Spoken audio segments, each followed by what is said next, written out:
I'm optimistic, although, of course, my point of view is neither here nor there, really. I think that the reason I'm optimistic is because the range of people that we spoke to were also cautiously optimistic, and they were so eclectic, so wide-ranging, from grassroots activists, young people who are working within their communities to help poverty alleviation, to civil rights and civil society people, to government officials who are on the reformist side, to ex-political prisoners, and to Aung San Suu Kyi herself.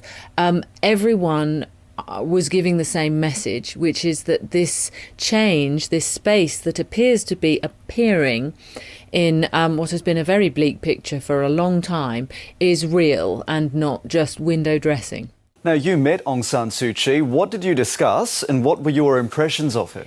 We discussed the political situation. We also discussed art and film and books. She's very interested in and very informed about all of that. A remarkable woman and a iconic model for power, really, because none of it in her is self-interest.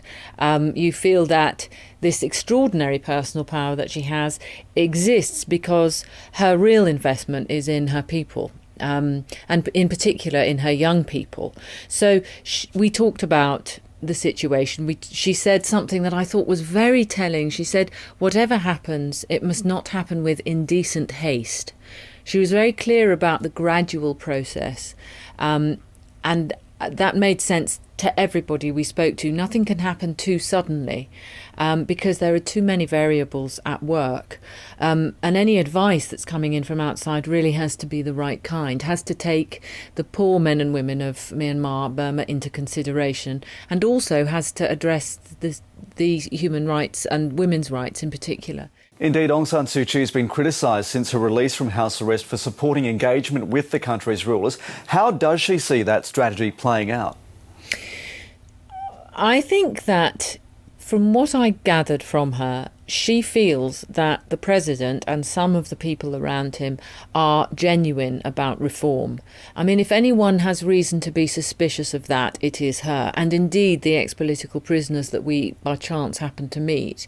So there's a feeling that there's a ruler in place at the moment who is the genuine about wanting to change not only the attitudes and the behaviour of the military, and indeed it's the vision that the international community has of the military, which is extremely bad. So that she's very encouraged by him in particular, I believe. The Burmese government has been reaching out to Aung San Suu Kyi, allowing her to speak and tour around the country, and President Thein Sein recently had talks and dinner with her.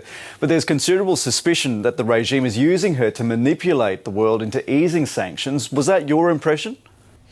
No, it wasn't actually. I don't think I've got any right to make an opinion because I'm not from there, but it's not the opinion that came through. There were some young people who said, look, we have to be careful. And of course, that's clear.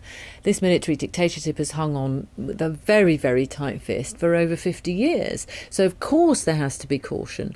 But as I've said before, I think that people who have every reason to see through any kind of window dressing are saying that this feels different.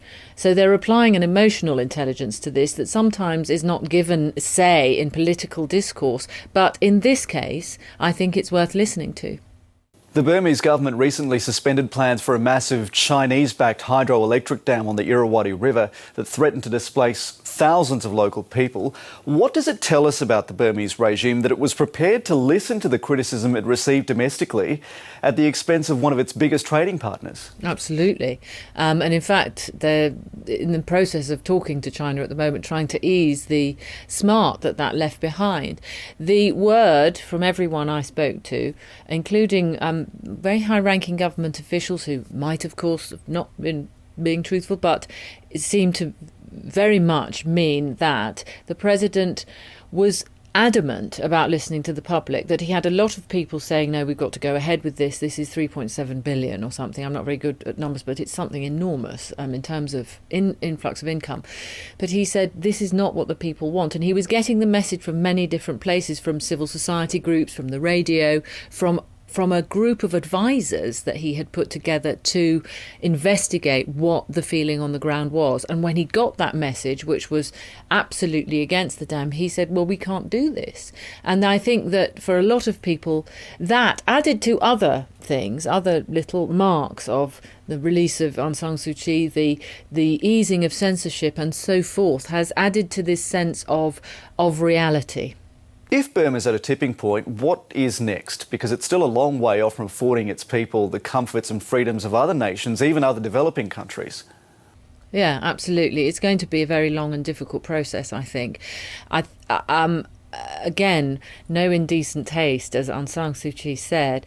And what we all felt when talking to civil society leaders was it's very important to get the right kind of advice and investment into the country at the moment, because it would be a disaster if unscrupulous business was let in to wreak havoc with that economy. If the poor men and women of Myanmar are not included in the development of a more democratic, and indeed the ethnic minorities, I mean, those splits are still there and still need to be dealt with. And you cannot build a democracy, you can't place a democracy on top of a simmering rift that still is there. So there's a lot of peace building to be done, a lot of work on the state of the judiciary. That's Aung San Suu Kyi's first priority, is to make the rule of law work again. So it's ethnic conflict, that's rule of law, and it's the support of the grassroots, the people of the country, that are absolutely vital if we're going to see any useful investment. Emma Thompson, thank you for joining us on The World. Thank you for having me.